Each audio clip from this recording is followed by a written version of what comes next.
pour toi-même. Acclame pour toi-même.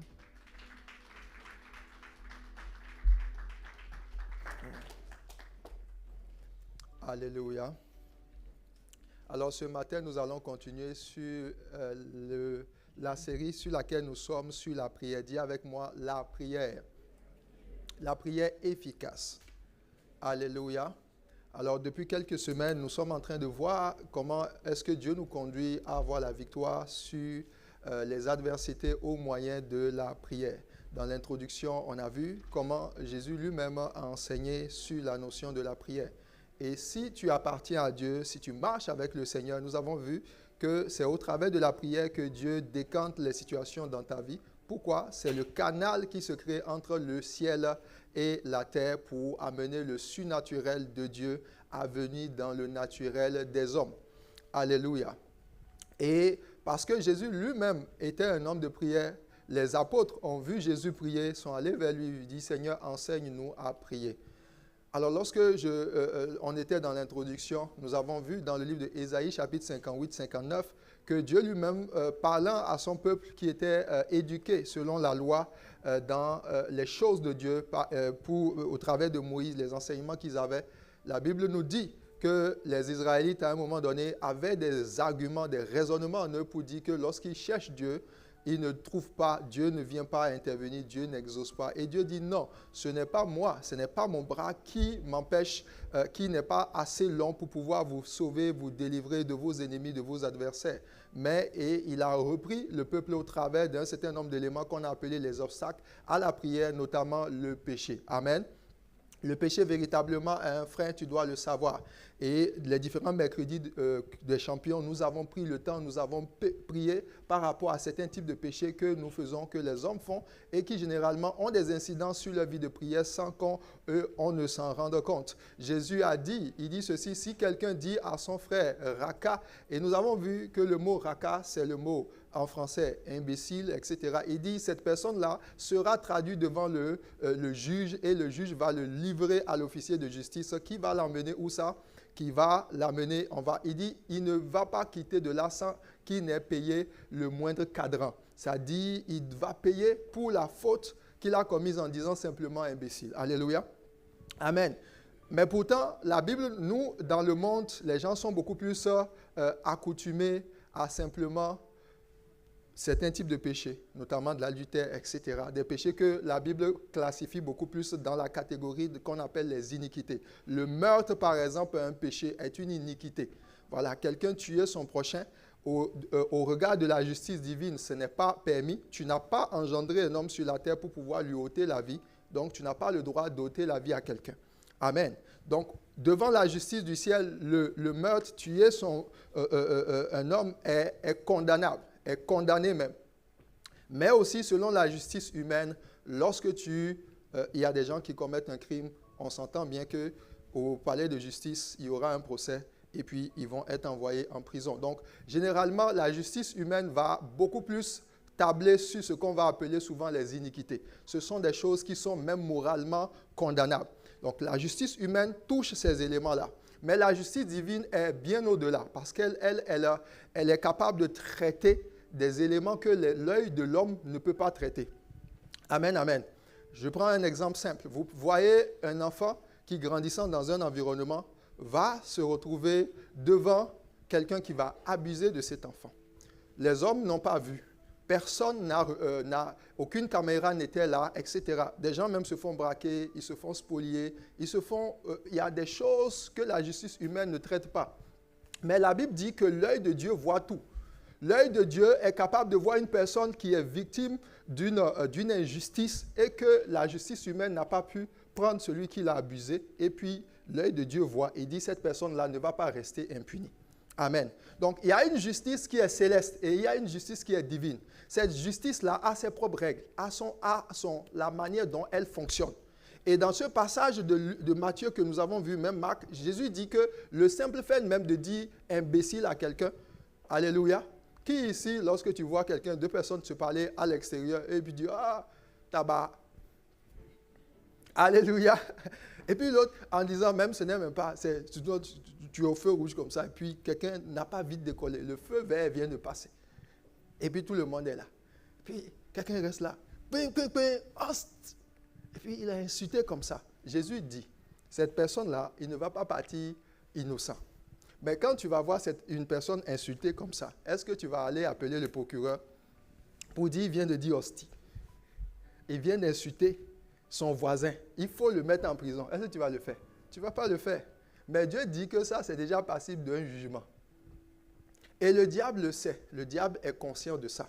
Ce n'est que ceux qui ne sont pas conscients. Et nous avons vu qu'il y avait ainsi des prisons spirituelles.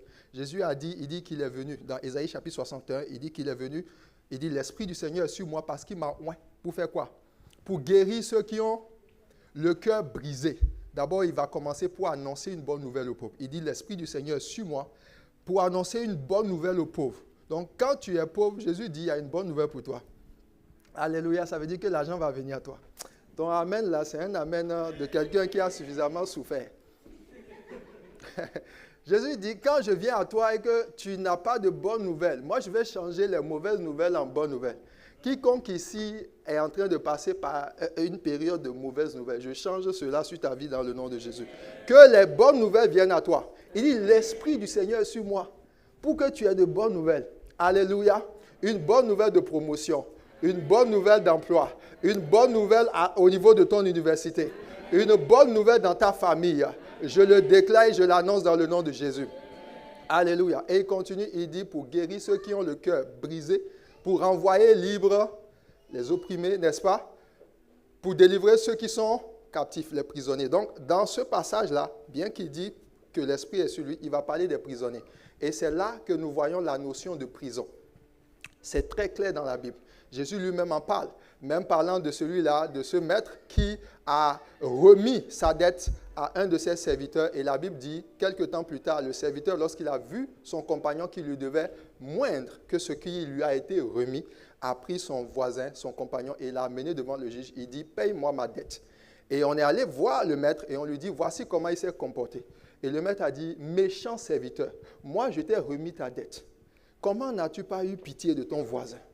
Alors, dans ce cas-là, il s'agissait des gens qui, il dit, si vous ne pardonnez pas vos frères, ceux qui vous ont fait du mal, de la même façon que Dieu lui-même vous a pardonné, il dit, vous allez vous-même payer ce pourquoi vous avez péché. Alléluia.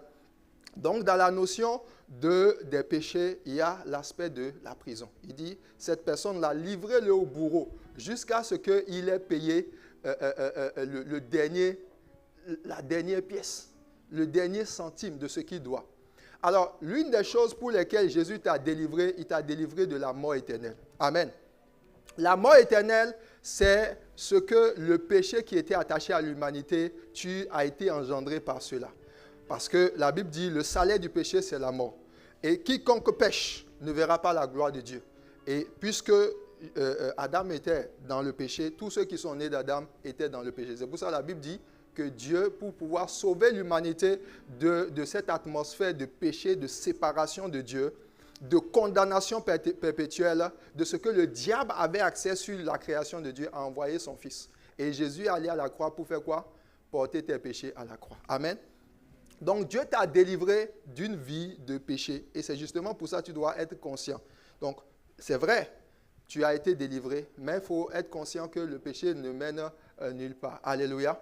Au contraire, quelqu'un qui ne fait pas attention à sa vie, qui vit n'importe comment, va s'attirer beaucoup de difficultés, et notamment dans le domaine de la prière. Dis avec moi, je renonce à toute forme d'impiété. Je renonce au péché. Dans le nom de Jésus. Amen. Donc, une fois que tu lèves la notion de péché, tu vas maintenant pouvoir véritablement te positionner dans la volonté de Dieu par rapport à obtenir l'exaucement à tes prières. Mais il se fait que beaucoup de personnes ne prient pas comme cela se doit, non pas parce qu'ils sont forcément dans la sphère du péché, mais ils n'entrevoient pas la prière de la façon dont Dieu le veut. Il y a des gens qui délèguent leur prière à leurs voisins. Dis à ton voisin, ne me délègue pas ta prière, s'il te plaît. Amen.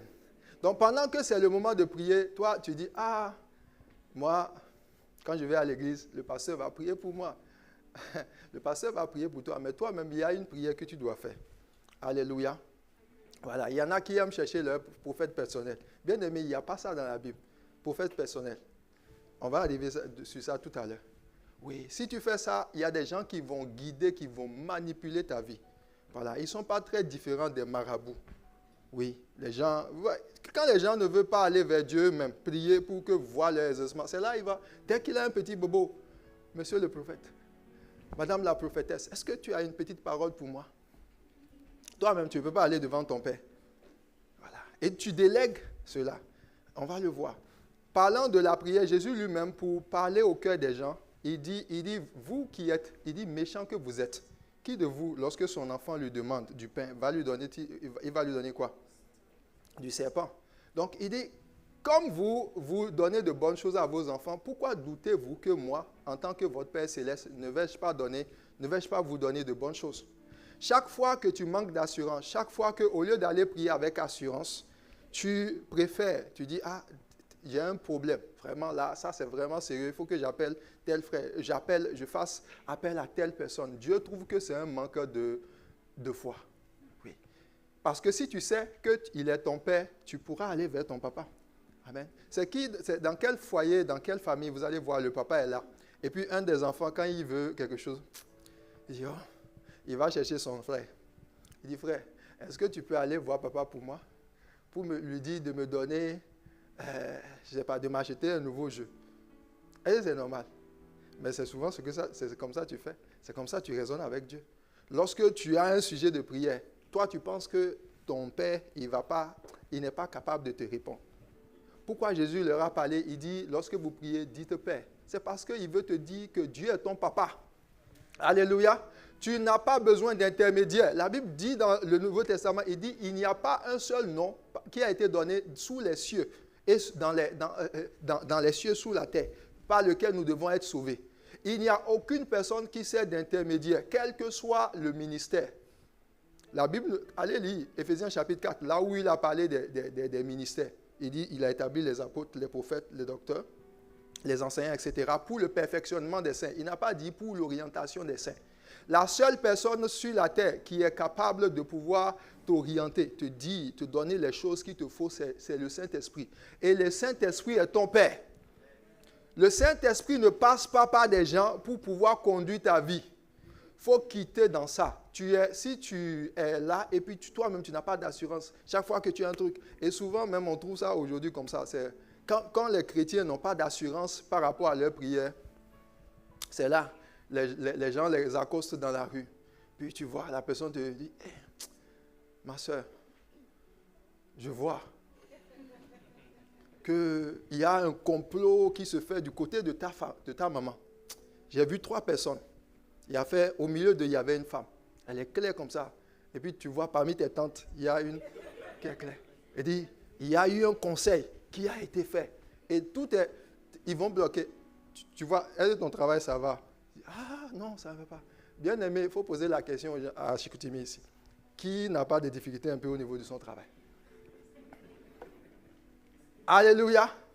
Et puis il te dit, tu dis, vraiment, hein? Il dit, ce que tu vas faire là, attends, il faut venir me voir. Je vais bien prier pour toi-même. Tu vas faire une offrande, tu vas donner une semence. Bien aimé. Alléluia. Alors, ce qui va faire, à partir du moment où tu reçois cette information, tu prends et puis, au lieu d'aller même dans la présence de ton père, qui est ton papa direct, sans raccourci intermédiaire de soi-disant un prophète. Dans le Nouveau Testament, on va vers notre papa. Dans l'Ancien Testament, les gens n'étaient pas enfants de Dieu. C'est pour ça que Dieu a choisi d'établir des prophètes, etc., pour leur parler. Alléluia. Mais dans le Nouveau Testament, tous les enfants de Dieu ont les mêmes droits. Tous, sans exception. Et si tu laisses ta vie de foi, ta vie de prière entre les mains de quelqu'un, on va te manipuler. Le diable va rentrer dans tes finances, il va te vampiriser. Il va souffler sur tes affaires.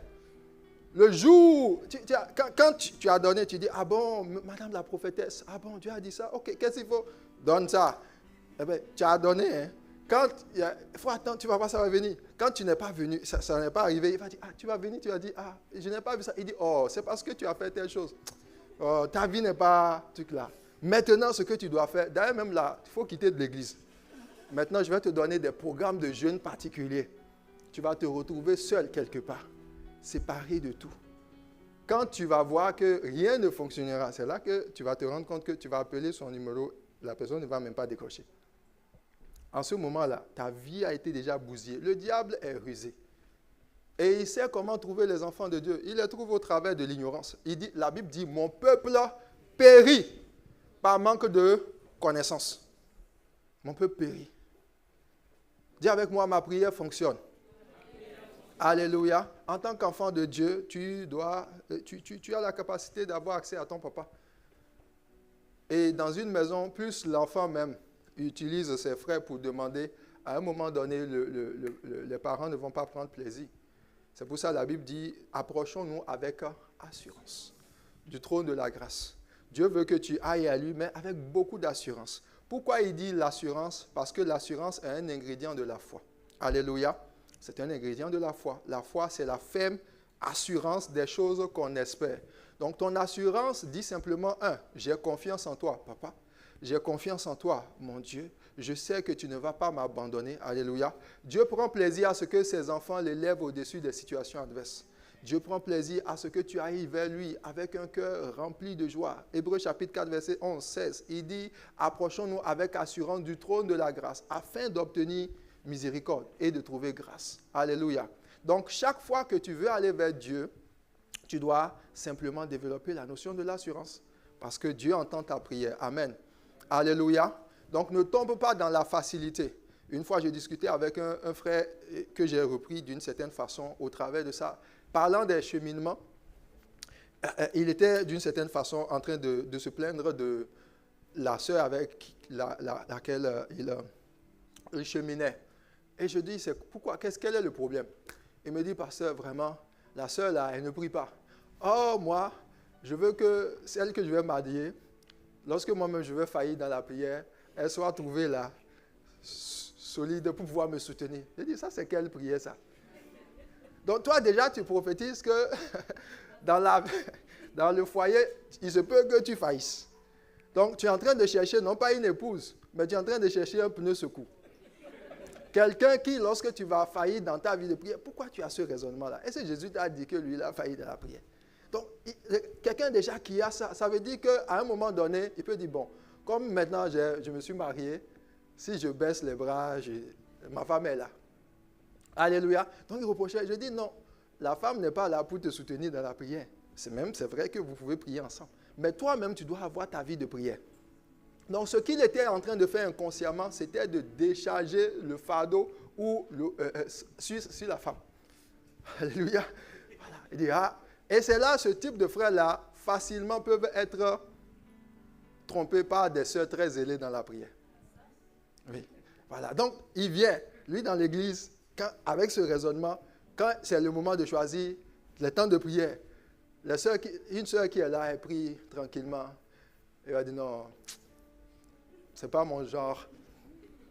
Et puis, il y a une sœur qui dit, elle casse les murs, elle chasse les mouches, elle tue tout ce qui bouge, et puis elle appelle le feu, elle consume les ennemis, elle se consume elle-même dans la prière. Et le vrai, il voit ça, il dit, yes, quelle femme de prière. Alléluia. Et puis le moment va venir, il va aller directement vers la sœur. Gasparette, ça va? La sœur dit, oh oui, je t'avais déjà vu en songe. Elle n'a rien vu même. Alléluia.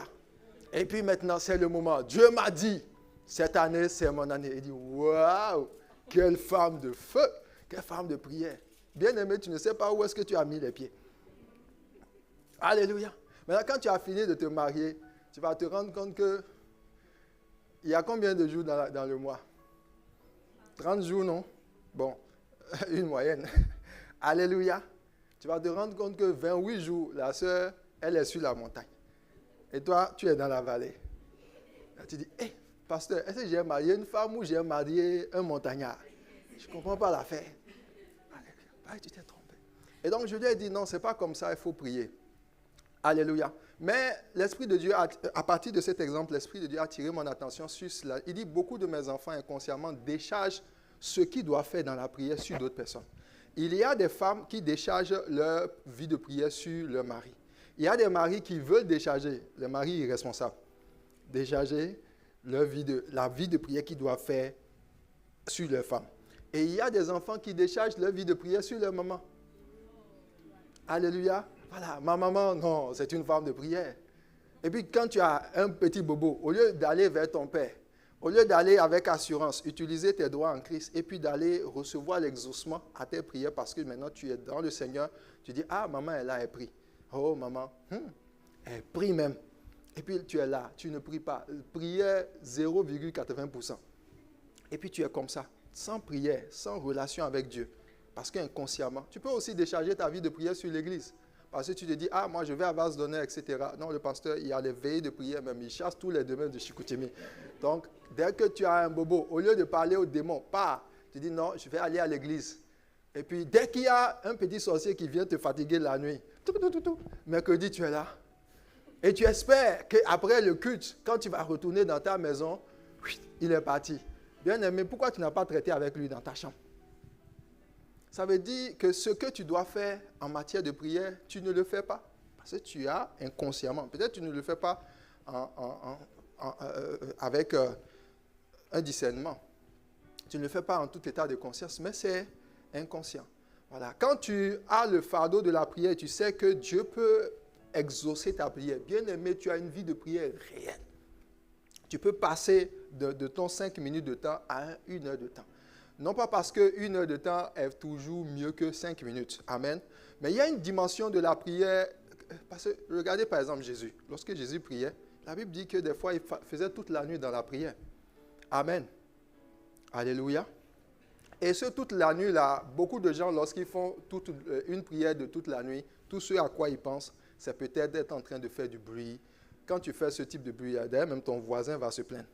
J'ai vu des gens comme ça et les voisins se sont plaints. Parce que tout le temps, à 0h, à 3h, pendant que les autres sont en train de dormir, lui, il est en train de faire du bruit. Tu dis, non, moi je suis de l'église Vase d'Honneur Chicoutimi. Nous, quand on prie, il faut que la terre tremble. Alléluia. Amen, amen. Quand tu as fini de faire trembler toute la terre, les gens vont porter plainte. Puis on va t'envoyer une facture, tu vas payer, tu vas comprendre. Alléluia. Il y a des temps de prière, tu es dans la présence de Jésus seulement parce que tu es dans le repos de la foi. Amen. Juste un temps d'intimité. Jésus, lorsqu'il était sur la montagne de Gethsémane, quand il priait, quand la Bible va nous ramener sa prière, il a fait presque toute une nuit. Plus de 4 heures de temps de prière. C'est une veille carrément. Or, une veille, c'est 3 heures. Et la Bible dit qu'ils sont montés, après avoir chanté les cantiques, ils ont fait le dernier repas. Or, ce dernier repas-là, ils le faisaient souvent au coucher du soleil. C'était vers 18 heures. Quand ils ont fini de prendre la Sainte Seine, ils ont chanté les cantiques et la Bible dit qu'ils sont montés à la montagne des Oliviers et ils ont commencé. Jésus s'est mis à l'écart et il a dit à ses disciples, veuillez prier avec moi. Il a fait 1 heure de temps. Et il est venu, il dit, ah, mais vous priez, etc. Donc, environ, il est venu 2 fois. La 3e fois, il dit, c'est déjà tard. Alléluia. Donc, minimalement, Jésus a fait 3 heures de temps. Peut-être même plus. Alléluia. Parce qu'ils sont venus un peu le chercher avant le chant du coq. C'est au chant du coq. Le chant du coq, c'est vers 3 heures. C'est au chant du coq que Pierre a régné Jésus. Et quand la Bible va nous ramener la vie de ce que Jésus a dit, il était devant le Père. Et il luttait dans son âme par rapport au fait d'aller à la croix. Et il dit, Seigneur, si tu le veux, il dit que cette coupe-là s'éloigne de moi, parlant de la façon dont il allait mourir, d'une mort de pécheur. Il dit, non, toutefois, non pas ma volonté, mais qu'il soit fait selon ta volonté. Alléluia. Et la Bible dit qu'il a prié ainsi au moins 2-3 fois. Et il est revenu.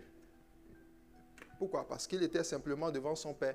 Il n'était pas en train forcément de chasser les démons ou bien de faire des prières agitées. Juste dans la présence de Jésus, de Dieu le Père, du Saint-Esprit. Alléluia. Que Dieu te donne une vie de prière réelle. Dans le nom de Jésus. Dis avec moi, je refuse de déléguer ma vie de prière à une autre personne. Amen. Alors, il faut bien me comprendre, ce n'est pas que les gens ne vont pas prier pour toi. Amen. Voilà. Ta maman prie pour toi, gloire à Dieu. À l'église, tu as des temps de prière, on prie pour toi, gloire à Dieu. Mais tu dois avoir ton temps de prière personnel, tu dois être conscient que c'est important. Alléluia. Alors on va se tenir debout et on va prier quelques minutes. Tu vas élever ta voix et parler au Seigneur quelques minutes. Parle au Seigneur maintenant. Dis-lui merci pour sa présence.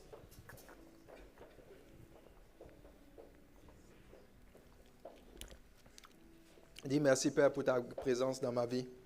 Merci Seigneur parce que tu me fais du bien. Oh Marabasata Labros. Ela kato brai de shoto katara. Roma ayande le brai de sokata labros nahanda. Seigneur, merci pour tes grâces, tes faveurs. Seigneur, accorde-nous de pouvoir nous attendre à toi et de prier, mon Dieu, mon roi. Dieu fidèle, tu es notre étendard, tu es notre roi, tu es notre Dieu. Et nous nous attendons à toi. Béni sois-tu pour ta fidélité. Dans le nom de Jésus, quelqu'un donne un bon Amen. Amen. Acclame très fort le Seigneur. Alléluia. Alors, vous pouvez vous rasseoir quelques minutes. Alors, parlant de la prière, Jésus, lorsqu'il a commencé par enseigner, il a donné des clés. Donc, nous sommes en train d'étudier les clés. La première clé que nous avons vue, c'était quoi? Pour développer une vie de prière efficace, comment il faut prier? Alléluia. Prier en... Dis avec moi, je dois prier en esprit. Jean chapitre 4, verset 24. Si la com peut m'aider. Jean chapitre 4, verset 24. Alors lisons. Il dit, Dieu est esprit. Il faut que ceux qui l'adorent, dis avec moi ceux qui l'adorent. L'adorent comment? En esprit et en vérité. Dis avec moi, je dois adorer Dieu en esprit et en vérité. Amen. Alors, pour revenir très rapidement au contexte, pour que tu puisses comprendre pourquoi Jésus a dit cela. La Bible dit que Jésus a rencontré une femme que nous savons, la Samaritaine. Et la Samaritaine va dire, vous les Juifs, vous dites qu'il faut prier dans le temple, il faut prier au temple. Et puis nous, les Samaritains, nous prions Dieu, nous adorons Dieu sur la montagne. Qu'est-ce que toi tu dis de cela?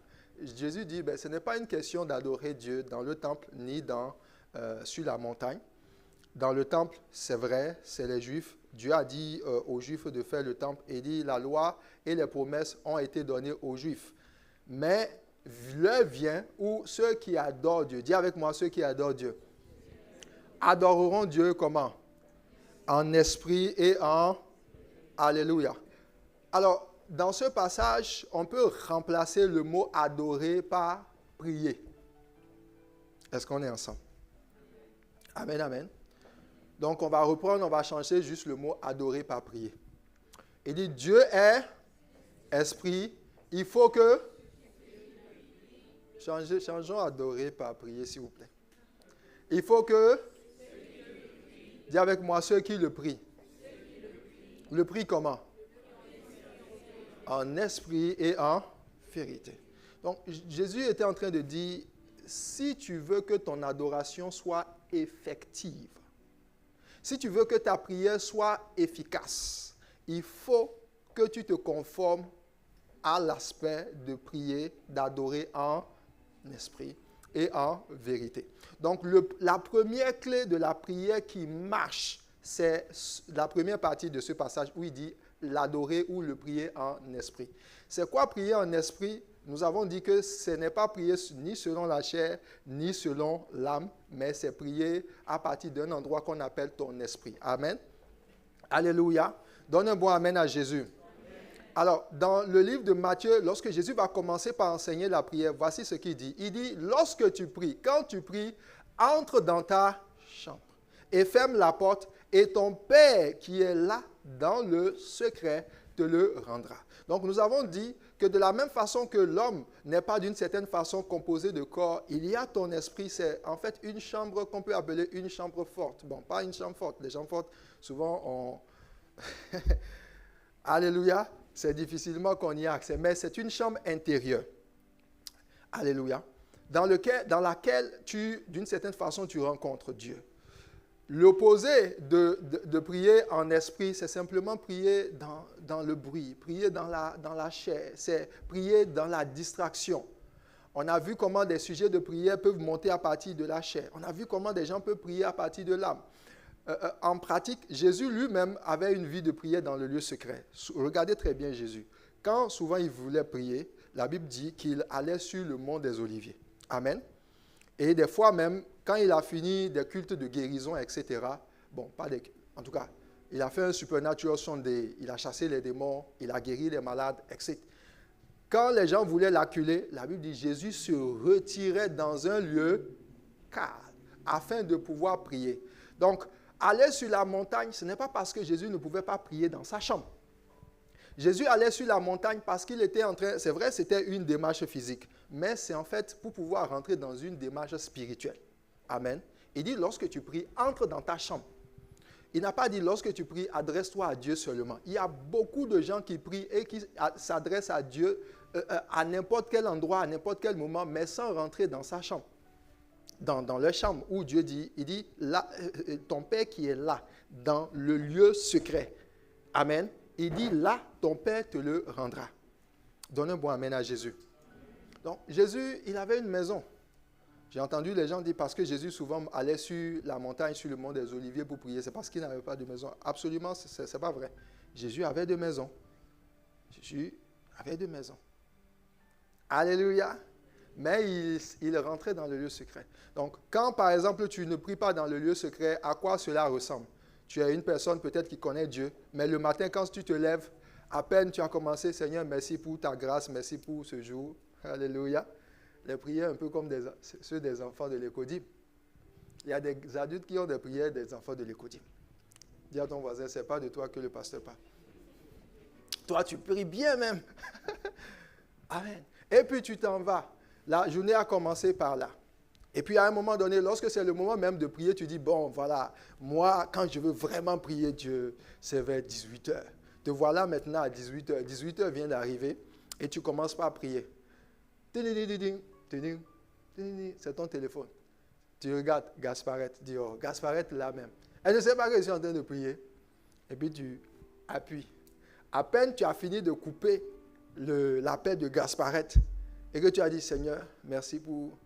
Pam, tu commences par voir, ton ventre commence par tourner. Puis tu dis, la lasagne que tu as achetée hier là, la poutine là, ou bien tu as un poulet, et puis le poulet qui n'est pas encore dans le four, subitement tu le vois dans le four. Et tu vois que tu as une sauce barbecue qui n'est pas très loin. Et puis tu commences par calculer. Tu n'as pas vu Dieu, tu n'es pas allé dans le lieu secret, mais merci Seigneur Jésus, tu as exaucé. Alléluia, tu es sorti. Et tu es allé. Pourquoi? Tu n'as pas vu Dieu. Il dit, lorsque tu rentres, une des choses qui fait en sorte que quand tu arrives dans le lieu secret, c'est que chaque fois que tu vas arriver dans le lieu secret, généralement, plus rien ne va plus t'importer. Même si les gens viennent, quand tu es dans le lieu secret, c'est là même tu n'as même pas envie qu'on te dérange. Mais le problème est que beaucoup de personnes ne vont pas dans le lieu secret. Ils ne voient pas le Père. Quand tu arrives dans le lieu secret, souvent tu peux avoir un sujet de prière et puis ce n'est pas la chose pour laquelle Dieu veut t'entretenir en ce moment. C'est dans le lieu secret, par exemple, qu'il augmente ta sagesse. C'est dans le lieu secret qu'il te donne de l'intelligence. C'est dans le lieu secret qu'il guérit ton âme. C'est dans le lieu secret que tu le vois véritablement. C'est là qu'il enlève les peurs. L'ingrédient, par exemple, de la foi qu'on appelle l'assurance et la fermeté s'acquiert souvent dans le lieu secret. Beaucoup de sujets de prière que tu fais monter vers Dieu qui n'arrivent pas à manifestation ou qui ne sont pas exaucés, peut-être que tu as eu l'espérance, mais la Bible dit la foi, c'est 5 ingrédients. L'espérance, c'est l'assurance, la fermeté et puis la démonstration. Il y a beaucoup de choses que nous demandons à Dieu qui sont juste du domaine de l'espérance. Or, quand tu n'as pas l'assurance, tu n'as pas la fermeté, la Bible dit que tu ressembles à des vagues de la mer qui montent, qui descendent. Tantôt, tu as demandé, Seigneur, tu es capable d'intervenir pour me sauver de telle situation, de me donner un miracle. Tantôt, tu dis, je vais aller me chercher. Alléluia. Tu as l'espérance que Dieu peut faire, mais tu manques d'assurance. Or, quand tu rentres dans le lieu secret, tu rentres dans la présence de Dieu, il va te donner une assurance à toute épreuve. Et tu vas rester ferme. Tu dis, mon Père est capable. Et c'est là que Dieu glorifie son nom. Alléluia.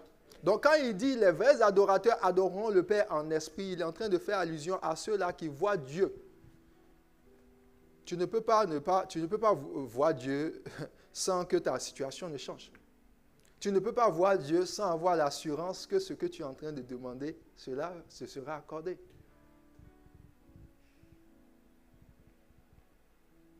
Amen. Donne un bon amen à Jésus. Donc ça, c'est la prière du lieu secret. Donc cette disposition intérieure. Maintenant, la deuxième partie, il va parler maintenant, il dit en vérité. Dans d'autres versions, en fait, quand il va parler de prier Dieu en esprit et en vérité, le en là, ça peut être remplacé par. Donc, la vérité, c'est là maintenant nous allons toucher la deuxième clé parlant de l'efficacité de la prière qu'on appelle prier par l'esprit. Dis avec moi, prier par l'esprit. Je dois prier par l'esprit. Alléluia. Allons dans le livre de 1 Timothée chapitre 2. Merci Seigneur pour ta grâce. 1 Timothée chapitre 2 à partir du verset 1. Disons, il dit, j'exhorte donc avant toute chose à faire des prières, des supplications, des requêtes, des actions de grâce pour tous les hommes. Amen. Donc, de ce passage, on comprend que la prière, ici, il y a différentes formes de prière. Dans le livre de Éphésiens chapitre 6, la Bible nous parle de la même chose. La Bible dit, je vous exhorte à faire en tout temps, par l'Esprit, toutes sortes de prières. Il dit, veillez à cela avec une entière persévérance. Donc, la notion de faire toutes sortes de prières va maintenant intervenir l'aspect de prier en vérité. Alléluia. Prier en vérité, contrairement à prier en esprit, qui est une disposition intérieure, la vérité ici maintenant fait allusion au fait de prier par l'esprit, qui est le détenteur de la vérité. C'est lorsque le Saint-Esprit te conduit. Amen. Prier par l'Esprit, c'est laisser le Saint-Esprit qui connaît la vérité te conduire dans les choses, dans la façon dont les choses doivent se passer. Donne un bon amen à Jésus. Alors, je donne un exemple pour t'expliquer pourquoi il dit tu dois prier non seulement en esprit et en vérité. Prenons le cas du mariage. Amen, amen. Alléluia. Donc, voici une sœur qui dit, Seigneur, vraiment, cette année 2026, bon, 2026 ou 2025, tu vois, Jésus revient bientôt. Alléluia. Cette année 2025, c'est l'année de mon année. Qui croit que c'est l'année de son année? Alléluia. Et pendant que tu pries, tu as dit, vraiment, le pasteur au culte d'aujourd'hui m'a donné même le doc même. Mes prières vont être dangereusement exaucées. Et tu vas chez toi, tu chasses tout le monde de la maison. Et tu dis, je veux rentrer dans le lieu secret. Voilà. Et puis tu rentres dans le lieu secret. Et dans le lieu secret, pendant que tu y es, Dieu te parle. Et puis tu as comme une conviction. Et Dieu te dit, ma fille, tu vois, le frère Gasparette dans l'église, c'est lui que j'ai choisi pour toi. Alléluia. Donc, quand tu rentres en esprit, Dieu peut te communiquer sa volonté. Alors, quand tu as cette volonté-là, tu sors du lieu secret, tu peux venir maintenant. Et puis le dimanche qui suit, Dieu a exaucé ma prière. Quand je vais rencontrer le frère Gaspard, les dés sont jetés. Alléluia. Le mariage, c'est sûr que même la façon dont Dieu m'a dit que c'est lui. Et puis quand tu rencontres le frère Gaspard, il ne te calcule même pas. Tu dis, hé Jésus, comment se fait-il que je suis allé, je ne suis pas resté au portail. J'étais dans le lieu secret. Dieu m'a parlé. Puis Gaspard ne te voit, il ne te calcule même pas. Alléluia. Maintenant, c'est là que certaines sœurs vont tomber. J'appelle l'esprit de Gaspard. Gaspard, viens. Gaspard, viens. Voilà. Et puis c'est là, je frappe d'aveuglement toutes les sœurs de l'église qui vont vouloir avoir les yeux. Et bien aimé, on ne prie pas comme ça. Alléluia. Je lis même qu'aucune sœur n'aille vers Gaspard. Alors, quand tu fais cela, quelqu'un dit Amen. Ça, c'est des prières de peur. C'est vrai, tu as eu en esprit, tu as su peut-être que c'est le frère Gaspard. Bon, des fois même, quand tu es en esprit comme ça, il faut faire attention en quel esprit tu es. Il faut que ce soit en l'esprit du Saint-Esprit. Amen, amen.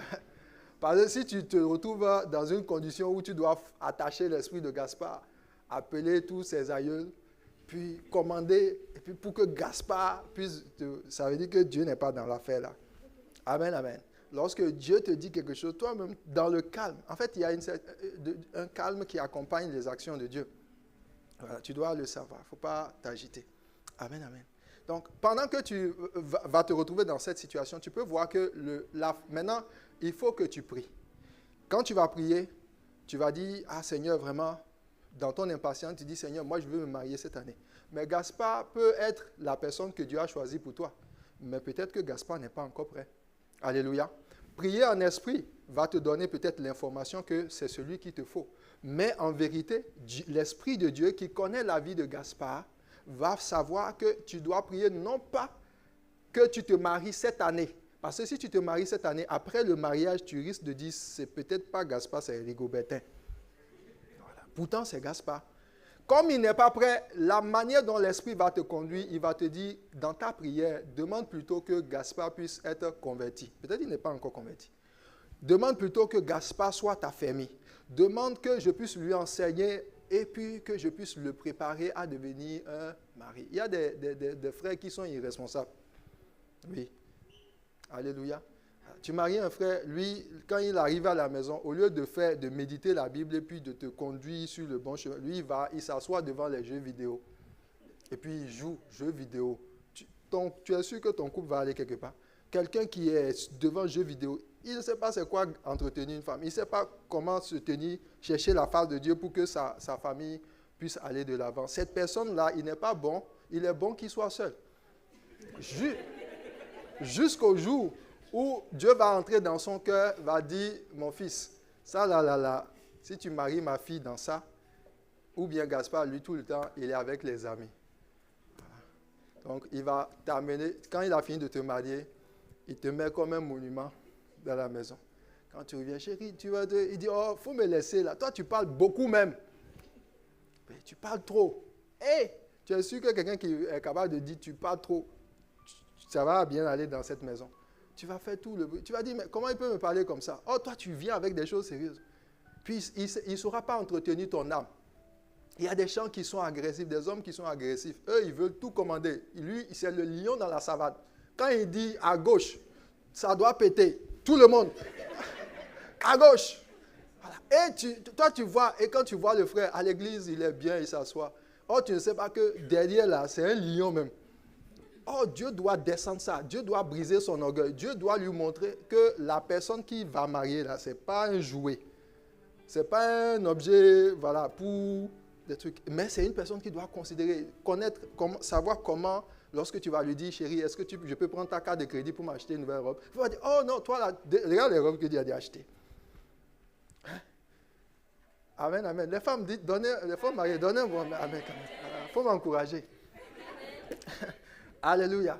Tu vas voir que quand tu vas rentrer à la maison, tu vas lui dire, est-ce que je peux avoir ta carte de crédit? Il va dire, oui chérie, vas-y. Allez, la parole là déjà, j'ai diminué son avarice. Alléluia. Donc, c'est pour ça que la Bible dit prier en vérité. La vérité, ce n'est pas ce que tu connais avec ton intellect. Il y a beaucoup de choses que nous les demandons vraiment avec des pensées de surface. Tu ne connais pas le fond des choses. La personne que tu veux dire, ah, celui-là, je pense que c'est celui qu'il me faut. Dieu connaît ce qu'il est véritablement. La plupart des mariages, les mariages sont souvent en surface pendant au moins 5 à 10 ans. La véritable destinée d'un mariage, ça ne s'écrit jamais dans les 2 premières années. Parce que souvent, vous vous mariez avec juste l'aspect de « oh, je veux me marier ». Mais ce que Dieu connaît, ce que Dieu voit, la manière dont le cœur de cette personne-là va être changé, les projets divins qui vont naître, non pas à l'année 1, ni à l'année 2, mais plutôt à l'année 5. Dieu sait ça. C'est en fonction de ça que l'Esprit va t'amener à prier. C'est pour ça que dans le livre de Romains chapitre 8, la Bible dit « puisque nous ne savons pas ce qu'il nous convient de demander dans nos prières, l'Esprit lui-même nous aide. » Alléluia. Il nous aide dans nos prières, dans nos supplications. Donc l'Esprit nous aide. Ce mot « aider », c'est là qu'on rentre dans la dimension de prier par l'Esprit. Amen. Donc, quand tu es une personne qui veut prier efficacement, bien-aimé, ne t'aventure pas à te jouer les spiritos spirituels.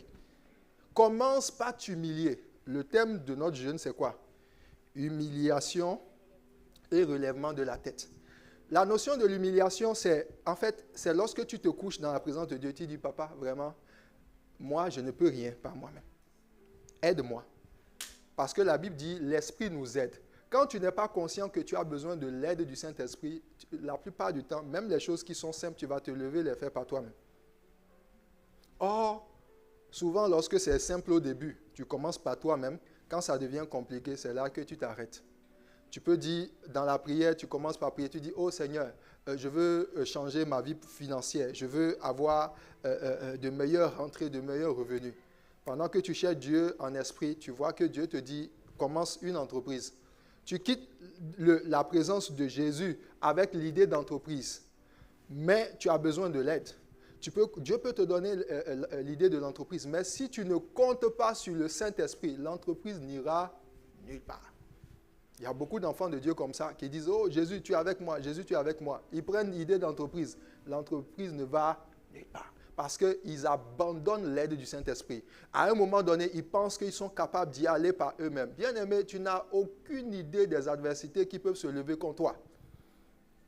Quand cette idée d'entreprise, au début, elle bouillait à l'intérieur de toi, tu dors une fois, le lendemain, pouf, on te dit, Gaspard, Jésus a dit, tu as la victoire, Puis cette idée d'entreprise, c'est là même que tu vas commencer par dire, non, je ne pense pas que ça va marcher. Quelqu'un d'autre va prendre ça quelque part, et la même idée, il va faire ça, il va devenir millionnaire. Pourtant, tu as Dieu avec toi. C'est pour ça que la Bible dit, l'Esprit nous aide. Dis avec moi, j'ai besoin de ton aide. Alléluia. Donc, comment est-ce que l'Esprit nous aide? C'est lorsque nous prions par l'Esprit. Donc, il dit, les vrais prieurs prieront en esprit et en vérité. La seule personne qui est détentrice de la vérité, c'est le Saint-Esprit. Il faut que tu t'humilies, il faut que tu laisses le Saint-Esprit te conduire. Alors, quand nous prenons la vie de Daniel, la Bible dit que Daniel, par exemple, il va enclencher la prière. Au jour 1, il prie. Il dit, « Oh Dieu, interviens ». Qu'est-ce qui se passe? Au bout de 21 jours, l'ange Gabriel arrive et dit, « Oh Daniel, homme bien-aimé, ta prière est montée depuis le premier jour, tu as été exaucé. Mais le roi de Perse, une entité satanique, une entité démoniaque est venu et m'a résisté.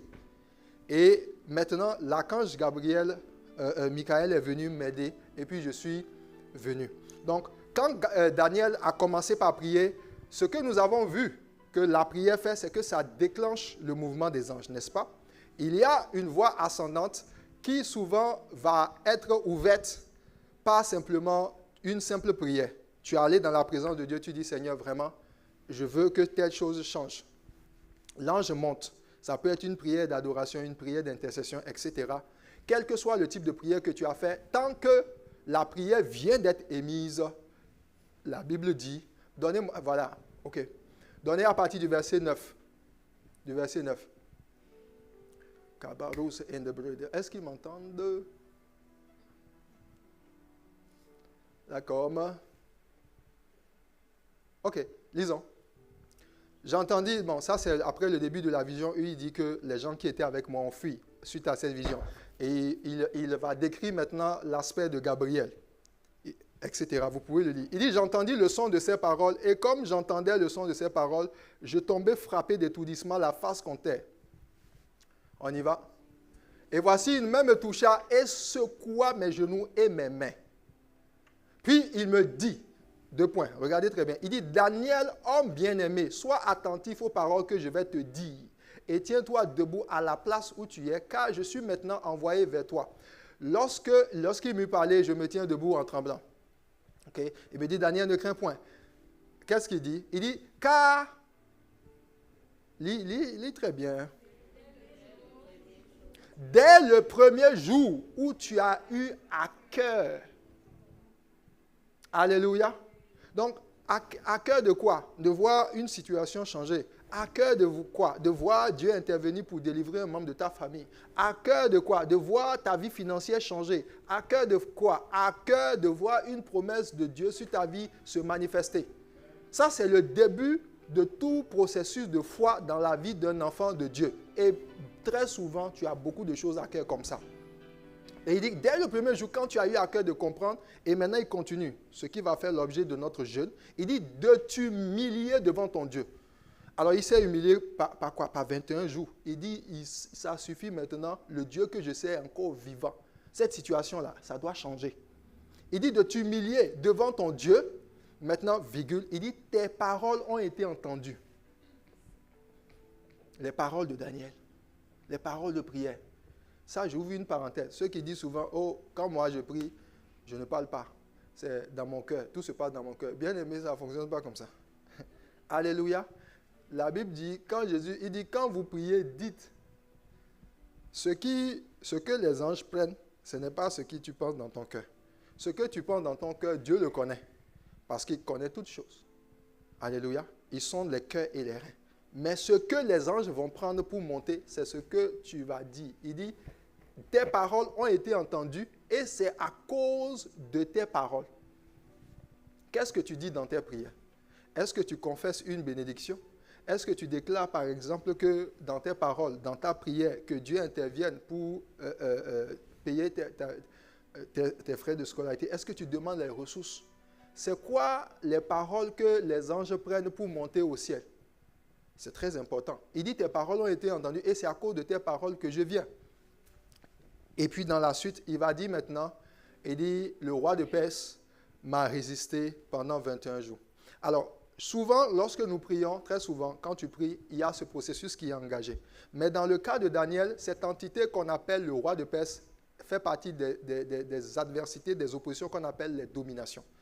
Éphésiens chapitre 6 nous parle de ça. Il dit, vous n'avez pas à lutter contre la chair ni le sang, mais contre les principautés, les dominations, les esprits méchants dans les lieux célestes. Au temps de Daniel, on ne chassait pas les démons. Donc, ça fait qu'il a fallu simplement que Daniel persévère et puis l'archange Michael est venu traiter l'affaire. Mais nous, dans le Nouveau Testament, tu n'attends même pas que les anges viennent. Toi-même, tu vas et tu attrapes le démon, tu le frappes même. Alléluia, voilà. Oui, Jésus a dit ça. Il dit, en mon nom, vous chasserez les démons. Ça dit qu'il y a une entité comme ça. Toi-même, tu dis, je te brûle. Alléluia. Tu as la capacité de monter et de paralyser l'œuvre. C'est pour ça qu'il dit, je vous ai donné toute autorité. Vous marcherez sur les serpents, les scorpions. Au temps de Daniel, en fait, ce n'est pas forcément que Daniel ne pouvait pas traiter avec l'adversité, mais nous avons reçu une autorité déléguée de Jésus lui-même. Il dit, tout pouvoir m'a été donné. Et le pouvoir que Jésus a, c'est ce pouvoir qu'il a acquis lorsqu'il a triomphé des dominations, des principautés à la croix. La Bible dit qu'il les a livrés publiquement en spectacle. C'est pour ça qu'il nous a donné maintenant l'autorité de chasser les démons. Donc, souvent, lorsque tu pries, tu peux ne pas avoir de problème avec l'exaucement. Parce que dans le cas de Daniel, le problème de Daniel, ce n'était pas que Dieu n'a pas exaucé. La Bible dit Dieu a entendu. Donc, certaines de tes prières montent. Et Dieu dit, ma fille, ok. Et dans la dimension de Dieu où ta prière peut obtenir un refus, etc., on l'a vu dans l'aspect de la prière en esprit. On a vu les prières selon la chair, les prières selon l'âme. Je vous ai dit, par exemple, quand vous prenez Anne, la Bible dit que Anne va émettre un sujet de prière. Elle a fait toutes sortes de prières. Mais c'était Dieu, ce n'était pas une entité qui a bloqué la prière d'Anne pour qu'elle puisse avoir d'enfants. C'était Dieu lui-même. Parce que Anne n'était pas en train de prier en esprit. Un enfant peut venir vers son papa ou vers sa maman. Et puis, l'enfant, souvent parce que peut-être si dans la famille, il y a plusieurs enfants, le premier demande à son papa ou à sa maman une voiture. Alléluia. Pendant que le père est en train d'exaucer, d'une certaine façon, de donner le sujet de la demande à son fils, l'autre enfant, quand il rentre, il dit, ah non, papa, tu viens de donner une voiture à mon frère. Moi-même, je veux une voiture. Il a émis un sujet. Il a émis une demande. Tu as la capacité de lui donner. Est-ce à dire que chaque fois que tu as la capacité, tu vas le lui donner? Non. Si tu es un papa bonbon, oui, tu dis tout. Et puis, tu finis par engendrer des enfants gâtés. C'est ça, toi, tu dis oui. Dès que, il a demandé. Non. Mais quand tu es un papa responsable, une maman qui sait discerner, tu peux voir que le sujet est légitime. Il a un héritage. Ce que tu as est à lui. Il est héritier de ce qui est à toi. Mais parce que sa demande n'a pas un bon fond, c'est animé par un esprit de rivalité. Il cherche à avoir les choses Et puis, il est en compétition avec son frère. Il y a beaucoup de chrétiens comme ça qui demandent des choses. Quand ça monte au ciel, Dieu voit. Quand on t'a mis ça, on voit que tu l'as demandé parce que tu as vu telle personne là. Il dit, hey, Jésus, ma soeur, on est dans le même département, on prie même. Et elle vient de se marier. Fais vite, Seigneur, moi-même. Là, tu ne demandes plus un mariage pour glorifier Dieu, tu demandes un mariage pour toi-même satisfaire tes propres penchants. Le sujet est légitime, le sujet est bon. Dieu veut que tu te maries, mais la façon, ce qui a été ton mobile pour demander ça n'est pas pur. Si Dieu te le donne, tu vas l'avoir quelques temps plus tard. Non seulement tu vas maltraiter ce frère. Alléluia. Oui, les femmes qui ont demandé et puis elles ont eu, mais le mobile n'était pas bien. Bien aimé, ce n'est pas toi qu'elle voulait marier. C'est juste pour satisfaire sa propre, la robe de mariage le jour de mariée. Là. Les photos. Là. Mais dans le couple, Gasparette, est-ce que... Hé, toi, pourquoi tu me parles encore comme ça même? D'ailleurs, même moi, je m'en vais à l'église. Et que le frère est là. Il y a des frères qui sont maltraités par leurs femmes. Il y a quoi à toi? Et le frère, il va dire, oh, chaque fois qu'il pense, il dit, pourtant devant le pasteur, elle a dit qu'elle va m'être soumise. Et ça, tu es tombé dans un péché des lèvres. Tu as confessé ici publiquement que ce frère-là, il sera ton mari. Et puis, comme toi, tu es sous Jésus, tu lui seras soumise. Mais la façon, donc le frère, quand il prie devant Dieu, il dit, quelle femme compliquée. Amen, amen. Ne sois pas une femme compliquée dans ton mariage. Alléluia. Donc, c'est comme ça, dans le cas de Daniel, Daniel n'a pas eu un problème par rapport à l'exaucement. Donc, l'ange est monté, la voix ascendante, il est allé jusqu'au ciel. Mais c'est dans le retour qu'il a eu un problème. Donc, la prière par l'Esprit, maintenant l'Esprit de Dieu, selon 1 Timothée 2, à partir de verset 1, la Bible dit de prier, de faire en tout temps des supplications, des requêtes, des actions de grâce. Donc, il y a des types de prières qu'on appelle des requêtes. Il dit, j'exhorte donc avant toute chose à faire des prières, des supplications, des requêtes. Souvent, quand on lit ce passage, on a l'impression qu'il te dit, quand tu pries, commence par faire des supplications. Après, tu fais des requêtes. Après, tu fais des actions de grâce. Non. Il n'est pas en train de parler de ça. Donnez-moi Éphésiens chapitre 6, verset 26.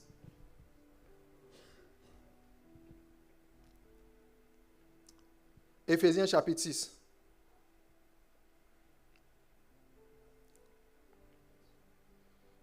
Marados Eva. Verset 18 plutôt. Verset 18. On y va, on y va. Il dit, faites en tout temps. Dis avec moi, je dois faire en tout temps. Par quoi? Par l'Esprit.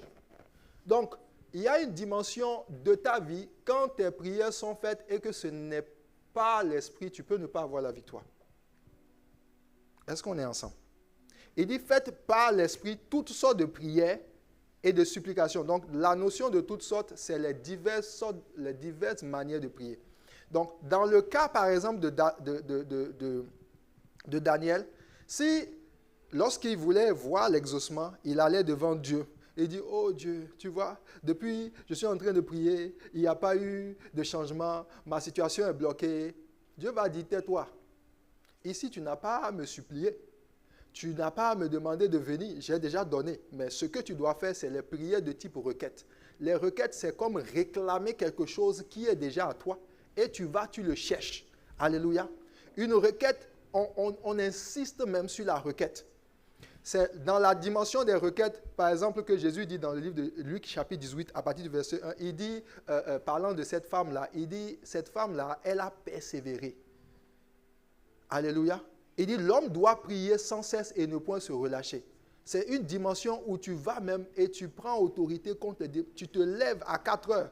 Tu te lèves à une certaine heure. Et puis tu pries. Tu dis, blocage, tout ce qui se lève contre ma famille, contre mon argent, contre mes finances, contre mon travail, je paralyse. Sinon, tu vas faire, quand Dieu a donné le travail, tu peux faire 12 mois. Alléluia. Alors que depuis le 1er janvier, quand tu as dit, oh papa, je veux travailler, le travail arrive. Mais quand le travail arrive là, c'est bloqué. Et ce type d'adversité-là existe, bien aimé. C'est souvent ça qui est responsable des retards dans la vie des enfants de Dieu. Et à un moment donné, on a l'impression que Dieu ne nous écoute pas. On a l'impression que Dieu n'agit pas. Et ici, parlant des dominations, ces dominations agissent presque partout. Ici, on parle des principautés qui agissent généralement sur des ethnos. Les ethnos, c'est des regroupements. Voilà. Si, par exemple, Dieu dit d'ouvrir une garderie. Alléluia. Amen, amen. Sur l'ethnos des garderies, il y a une domination. Si tu décides d'aller ouvrir une entreprise dans le domaine de l'agriculture, ceux qui sont dans le domaine de l'agriculture ont un langage. Si tu es un enfant de Dieu, Dieu te donne une promesse sur l'ethnos de la politique. Et il y a une prophétie qui sort sur ta vie. Ou en tout cas, Dieu te donne la conviction que depuis le sein de ta mère, il t'avait choisi pour rentrer dans la politique au niveau même de Saguenay ou du Québec. En tant qu'enfant de Dieu, tu peux, par rapport à la manifestation de ta promesse, tu peux avoir à traiter avec une domination sur ce domaine-là. Alléluia. Et la plupart du temps, ce qui bloque l'évolution, le progrès des enfants de Dieu, ce n'est pas leurs frères et sœurs. Il dit, nous n'avons pas à lutter contre la chair et le sang. Amen. Donc, quand tu es dans cet aspect de la prière, tu dois être sensible à l'esprit. À des moments donnés, quand tu as une vie de prière réelle, tu peux aller dans la présence de Dieu pour un sujet donné. Et quand tu commences par prier, l'Esprit de Dieu maintenant, puisqu'il doit te conduire, tu es déjà en esprit, mais il doit te conduire en vérité, il doit toucher l'aspect. Tu peux être là, tu es en train de prier, et tu es dans une prière d'action, de grâce, d'adoration. À un moment donné, tu sens que l'Esprit te dit, cesse ton affaire là, ça ne fonctionne. Lève-toi maintenant, prends autorité. Alléluia. Et tu tailles les démons, etc. Et tu te calmes. Et tu as dans ton cœur, l'Esprit te dit, c'est bon. Alléluia. Mais souvent, quand les gens ne sont pas conscients qu'ils sont épris dans la chair, voilà, tu rentres, tu pries. Quand tu es fatigué, tu bailles un peu. Et puis tu vas dans action de grâce. Seigneur, je te rends grâce. Ah ben oh Seigneur, pourquoi tu n'as pas exaucé? Et puis tu viens, pasteur, quelle prière encore il a fait? Voilà. J'ai chassé les démons, j'ai fait action de grâce, j'ai supplié même. Oh, j'ai pleuré même, j'ai pleuré. Mais tu es en train de faire cela, est-ce que ce n'est pas l'esprit? Alléluia. Donc l'esprit le sait. L'esprit connaît. Amen. Je vois ta vie rentrer dans une dimension d'exaucement sans pareil dans le nom de Jésus. Alléluia. Alors, comment maintenant on fait pour pouvoir rentrer dans une dimension où on prie par l'esprit? Il y a deux éléments. Amen. On va voir les deux clés très rapidement et puis tu pourras avoir la victoire. Dimanche prochain, nous allons parler d'une dimension un peu plus d'accélération pour pouvoir prier par l'esprit. Je risque de te choquer dimanche. Dis à ton voisin, le pasteur va te choquer même. Alléluia. Alors, aujourd'hui, on va parler de deux aspects. Pour pouvoir prier par l'esprit, ce n'est pas simplement, voilà, comme j'ai dit, il y en a qui vont aller dans la présence de Dieu et dire, ah, le pasteur a dit maintenant, bon, je pense que vu la manière dont mon exaucement tarde, il faut que je passe en mode de chasser les démons. Bien aimé, tu as fini de les chasser aujourd'hui. Demain, tu ne vas pas voir l'exaucement. Alléluia. Voilà, je pense qu'il faut que je crie à Dieu maintenant. Le pasteur a parlé du cri. C'est le cri des assoiffés, ceux qui veulent que les choses bougent. Et tu cries à Dieu même. Rien à l'horizon. C'est là maintenant que tu commences à prier. Gaspard, Dieu est fidèle. Amen. Gasparette, crois, Jésus agit. Alléluia. Tu as vu ton Alléluia là? Tu ne sais plus ce que tu dois faire. Alléluia. Amen, amen. Alors, pour prier par l'Esprit, il y a deux éléments qu'on va voir. Premier élément, c'est l'assurance. J'en ai parlé un peu au premier culte. Tu dois le développer. Dans le livre de Hébreux 4, à partir du verset 11, lorsqu'il va parler de nous approcher de Dieu, un élément très important pour pouvoir avoir la sensibilité de l'esprit, pour que l'esprit prenne le dessus, c'est l'assurance. Dis avec moi l'assurance. L'assurance, c'est une forme de sérénité. Voilà, c'est une forme de sérénité. Souvent, tous ceux qui sont agités ne vont pas soit rentrer dans le lieu secret, ou même lorsqu'ils rentrent dans le lieu secret, ils ne pourront pas vraiment être agréables à Dieu. Voilà. Prenons par exemple l'exemple de Pierre. Puis Jésus, il est sur l'eau, et Jésus il dit, Seigneur, si tu le désires, que je monte, que je vienne à ta rencontre. Et Jésus dit, viens. OK? Jésus dit, viens. À ce moment-là, Pierre va commencer par marcher sur les eaux. À un moment donné, la Bible dit que lorsqu'il a regardé la tempête, et il a commencé par s'enfoncer. Et Jésus va le regarder, il dit, oh, homme de peu de foi, pourquoi as-tu douté? Donc, la conduite par l'esprit, cette sensibilité-là pour, en fait, demeurer exactement dans les choses que Dieu veut. Il y a des sujets de prière, quand tu le fais, c'est simplement des actions de grâce. Amen. Mais si tu n'as pas l'assurance, lorsque le Saint-Esprit te dit action de grâce, ton cœur est un peu instable, il est agité.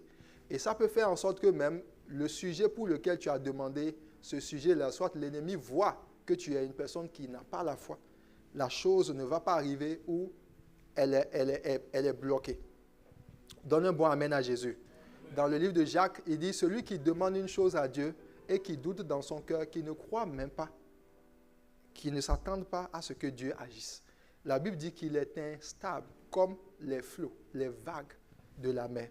Donc, l'instabilité nous rend très insensibles à la direction, à l'orientation du Saint-Esprit. Alléluia. Quand, par exemple, tu t'attends, tu dis, Seigneur, moi, je crois qu'avant la fin de cette année, je rentre dans ma maison. Qui s'attend à un miracle comme ça? Alléluia. Voilà. Je sais que quand j'ai dit ça, tu as avalé la salive. Tu dis, et tu as regardé, tu vois ce que je gagne même. Où est-ce que je vais arriver là? Maintenant, ça veut dire que toi-même, tu veux t'occuper de tes affaires. Est-ce que tu penses que Dieu a une maison près? Mais pourquoi tu ne penses pas que Dieu peut te donner la maison cette année? Tu regardes ton compte en banque. Tu regardes quel est le niveau de revenu que tu as. C'est justement ça qui fait en sorte que tu peux ne pas expérimenter le miracle de Dieu. Alléluia.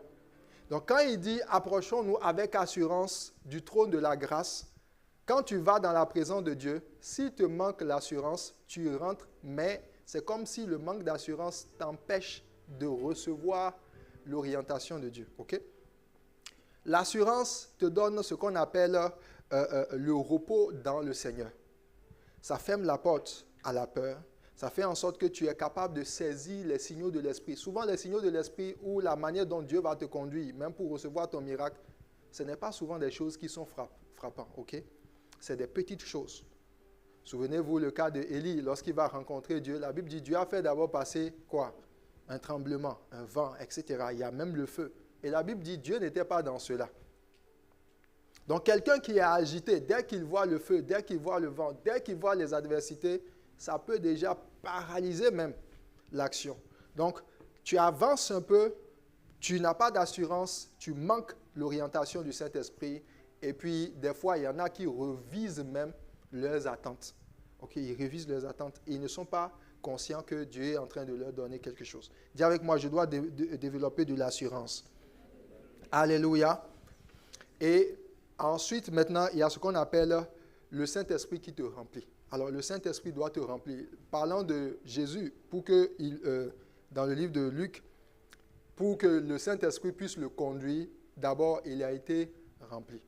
Donc, Jésus ou le Saint-Esprit te conduit, te donne la bonne façon de prier à partir du moment où il te remplit. Alléluia. Donc, la plénitude du Saint-Esprit est généralement nécessaire pour que tu puisses être conduit par le Saint-Esprit. Dans Éphésiens, il parle de ça. Il dit, ne vous enivrez pas de vin. Ne soyez pas ivres de vin, mais soyez comment? Remplis du Saint-Esprit. Remplis du Saint-Esprit. Entretenez-vous par des hymnes, des cantiques, des mélodies dans votre cœur. Donc, à quel moment tu peux savoir que, par exemple, tu ne reçois pas la conduite de l'Esprit? Lorsque l'Esprit ne te remplit pas. L'Esprit te remplit lorsque tu demeures dans un certain nombre de choses. Ça, nous allons le voir dimanche prochain. Alléluia. Et quand tu vas laisser le Saint-Esprit te donner l'assurance, te remplir et te conduire, à un moment donné même, tu peux rentrer dans une dimension de revêtement de l'Esprit. Et ça change aussi beaucoup la donne. Amen, amen. Et l'atmosphère se met de plus en plus à être disposée afin que tu puisses avoir la victoire. Reçois la victoire dans le nom de Jésus. Alors tu peux acclamer le Seigneur. si la parole de Dieu t'a fait du bien. Amen. Alors on va se tenir debout et on va prier. Et tu vas dire au Seigneur, oh Dieu, merci parce que tu me fais grâce de pouvoir prier, de prier en esprit, mais aussi par le Saint-Esprit afin de pouvoir avoir, oui, gain de cause dans toutes mes attentes, dans toutes mes espérances, dans le nom de Jésus. Élève ta voix.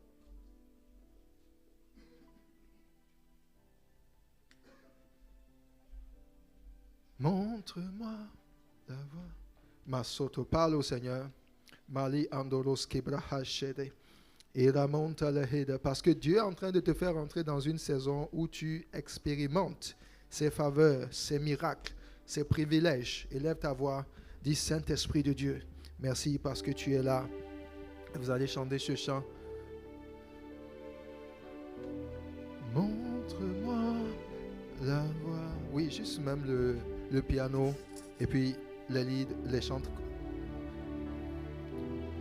Montre-moi la voie. Révèle-toi à moi. Montre-nous la voie, Jésus. Montre-nous la voie. Montre-nous la voie. Et pendant que tu vas commencer par prier, laisse le Saint-Esprit ramener ton cœur sur tous les objets sur lesquels tu voulais et tu veux voir sa main. Est-ce la délivrance de ta famille? Est-ce un miracle particulier? Il n'est pas loin de toi. Là où ton cœur avait été mis en doute par rapport à l'intervention de Dieu, tu dois dire à ton Père, Papa, je suis là devant toi et je veux m'exprimer devant toi. Je veux mettre en toi mon assurance. Élève ta voix, prie maintenant.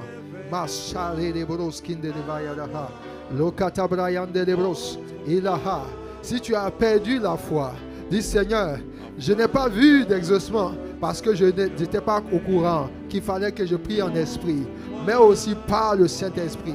Et combien de sujets n'ont pas vu, ta main, parce que je n'ai pas su, comment entretenir la manière dont je devais m'exprimer, comment je devais prier, soit par des requêtes, soit par des supplications, soit par des actions de grâce. Lorsque je devais être en train de faire des actions de grâce, j'étais en train de supplier. Lorsque je devais être en train de supplier, j'étais en train de faire des actions de grâce. Lorsque je devais prendre autorité et commander à tout blocage contre une demande d'être ôté, je n'ai pas trouvé en train de faire la bonne chose. Et l'objet de mon espérance a été différé. Parle au Seigneur, dis Seigneur, viens en ce moment me donner une force nouvelle afin que par ton esprit je puisse avoir la victoire dans chaque domaine de ma vie. Père éternel, j'élève la voix et j'appelle ton règne, j'appelle ta souveraineté. Montre-moi la voie, Jésus. À moi, montre-moi la voie, afin que je te connaisse. Montre-moi, Seigneur, merci parce que tu nous montres la voie.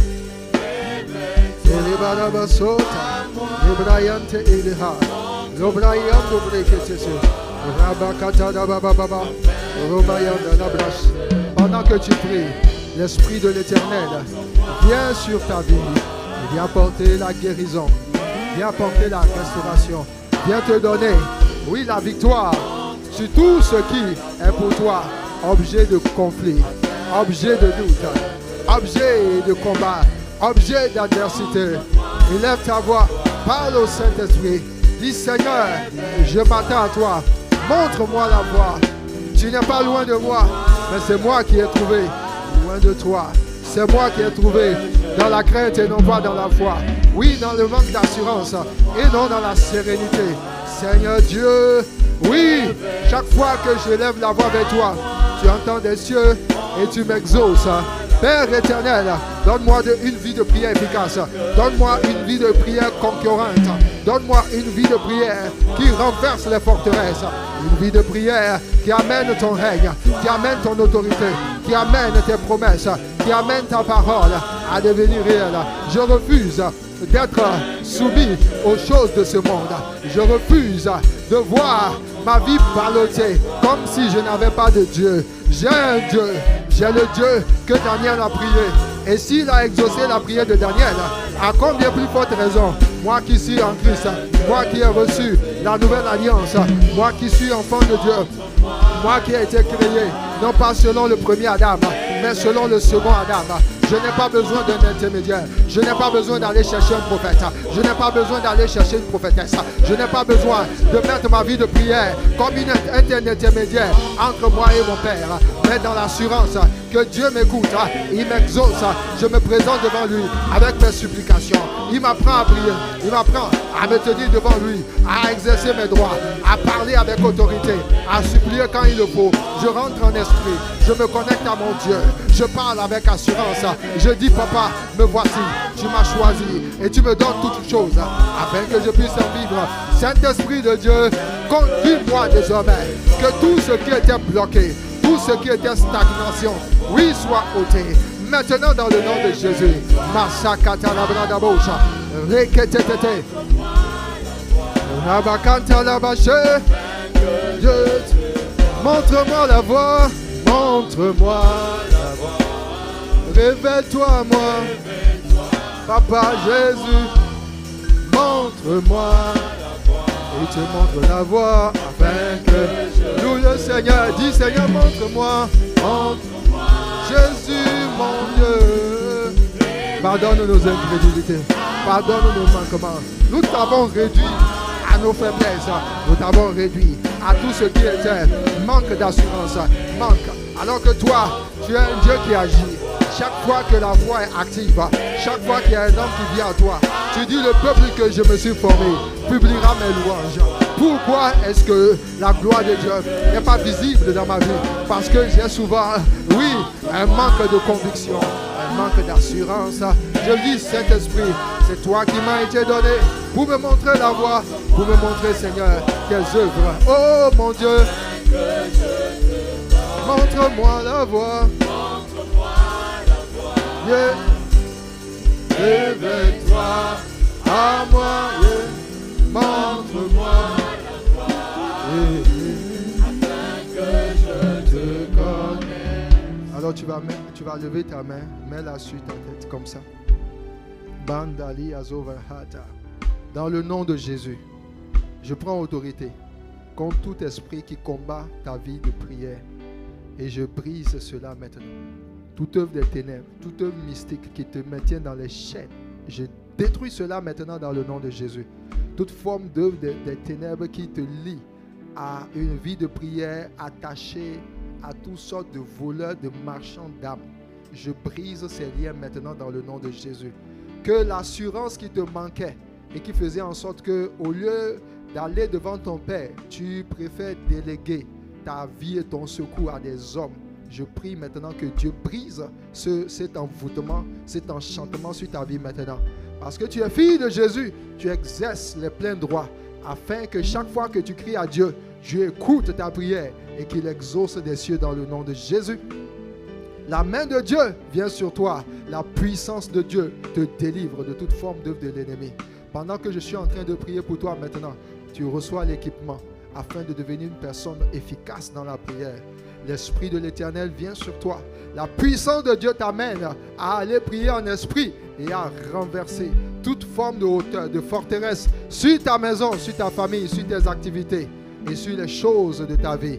La main de Dieu vient sur toi et l'Esprit de l'Éternel te orientera et tu sortiras maintenant de toute forme de prison. Prison financière, prison au niveau de ta santé, prison au niveau de ton travail, prison. Tu sors de toute forme de prison dans le nom de Jésus par la puissance du Saint-Esprit. Je déclare maintenant, quiconque est combattu au niveau de son travail, au niveau professionnel, ton emploi est libéré maintenant. Ton emploi est libéré maintenant. Ta famille est libre maintenant. Dans le nom de Jésus. Dans le nom de Jésus. Dans le nom de Jésus. Lève les mains vers le ciel. Dis Père éternel, merci pour ta grâce. Merci pour l'assurance. Crée en moi un cœur pur dans la prière. Donne-moi l'audace. Donne-moi l'assurance. Donne-moi d'exercer par le Saint-Esprit la prière et obtenir l'exaucement. À partir d'aujourd'hui, je me dresse contre tout esprit de retard, et je paralyse leurs œuvres. Ma foi est active et elle s'exprime dans chaque domaine de ma vie. Je refuse que l'ennemi s'asseye sur ma famille. Par la prière et par la foi, je récupère ma famille. Au nom de Jésus, je refuse que l'ennemi s'asseye sur mes finances. Par la prière et par la foi, je récupère mes finances. Dans le nom de Jésus, je refuse que l'ennemi s'asseye sur ma destinée. Par la prière et par la foi, je récupère les armes de ma destinée. Dans le nom de Jésus, je bannis la crainte. Je bannis le doute de mon cœur et de mes circonstances. À partir d'aujourd'hui, le Fils de Dieu ou la fille de Dieu que je suis manifeste pleinement son appartenance à Jésus-Christ de Nazareth. Et je déploie la gloire de mon Père chaque fois que j'ouvre ma bouche. Des requêtes sont envoyées. Les anges montent et descendent avec l'exaucement. Dans le nom de Jésus, je prophétise que je sors de toute forme de limitation, de toute forme de stagnation. Ma lumière luira avec beaucoup d'éclat et rien ne me paralysera. Sur la terre, je reflète, je révèle le Christ glorifié, le Christ manifesté dans toute sa gloire. Au nom de Jésus, ma situation change. Au nom de Jésus, acclame pour toi-même parce que Dieu entend ta prière et manifeste, oui, l'effet de ce que tu as dit maintenant. Qu'il en soit ainsi. Dans le nom de Jésus. Alléluia. Amen.